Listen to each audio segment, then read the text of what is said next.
রমজান মাসের শেষ দশকের একটি রাত মুসলমানদের কাছে অসীম মর্যাদা ও বরকতের রাত। এই রাতই হল শবে কদর বা লাইলাতুল কদর। আরবি ভাষায় লাইলাতুল অর্থ রাত বা রজনী এবং কদর শব্দের অর্থ মর্যাদা, সম্মান বা মহিমান্বিত হওয়া। তাই লাইলাতুল কদরের অর্থ দাঁড়ায় অত্যন্ত সম্মানিত ও মহিমান্বিত রজনী। ইসলামে এই রাতকে পবিত্র, বরকতময় ও ভাগ্য নির্ধারণের রাত হিসেবেও গণ্য করা হয়।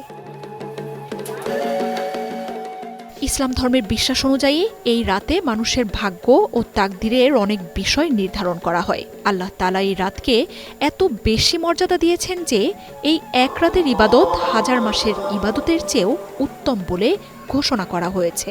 তাই পৃথিবীর মুসলমানরা প্রতি বছর রমজান মাসে এই মহিমান্বিত রাতের অপেক্ষায় থাকেন এবং আল্লাহর সন্তুষ্টি লাভের জন্য ইবাদতে মগ্ন হন। ইতিহাসে উল্লেখ আছে, খ্রিস্টাব্দ ৬১০ সালে মক্কার হেরা গুহা, যা নূর পর্বতে অবস্থিত, সেখানে ধ্যানরত ছিলেন মহানবী হযরত মুহাম্মদ সাল্লাল্লাহু আলাইহি ওয়াসাল্লাম। সেই পবিত্র রাতেই আল্লাহ তাআলা তার কাছে প্রথমবারের মতো কোরআনের ওহী নাজিল করেন। প্রথমে নাজিল হয় সূরা আলাকের প্রথম ৫টি আয়াত। ওই সময় মহান ফেরেশতা জিবরাইল আলাইহিস সালাম আল্লাহর পক্ষ থেকে এই ওহী নিয়ে নবী মুহাম্মদ সাল্লাল্লাহু আলাইহি সাল্লামের কাছে আসেন। পরে সম্পূর্ণ কোরআন ধীরে ধীরে প্রায় ২৩ বছর ধরে বিভিন্ন সময়ে ও ঘটনার প্রেক্ষিতে আয়াত আকারে নবীজির ওপর নাজিল হতে থাকে।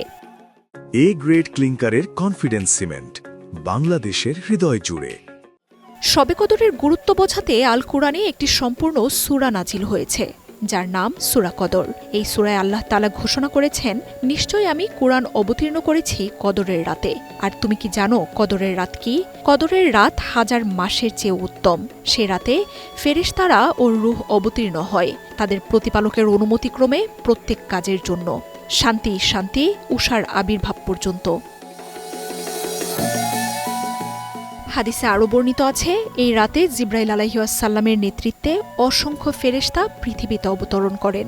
তারা নামাজরত ও আল্লাহর স্মরণে মশগুল বান্দাদের জন্য রহমত ও ক্ষমার দোয়া করেন।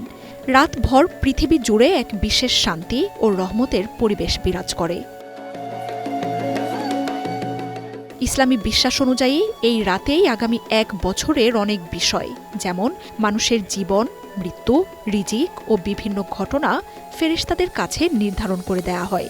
এমনকি কে হজ করবে সেটিও এই সময়ে লিখে দেয়া হয় বলে বর্ণনা রয়েছে।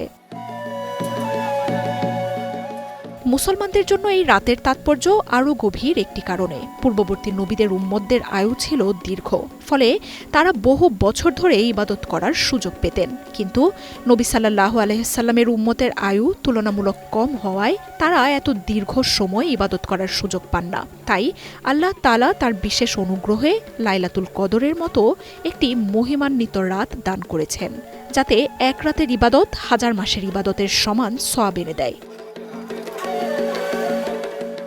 এই কারণেই শবে কদর মুসলমানদের কাছে অত্যন্ত গুরুত্বপূর্ণ ও মহিমান্বিত রাত। এই রাতে তারা নামাজ, কুরআন তিলাওয়াত, জিকির, দোয়া ও ইবাদতের মাধ্যমে আল্লাহর রহমত, ক্ষমা ও নাজাত লাভের আশায় নিজেকে নিবেদিত করেন।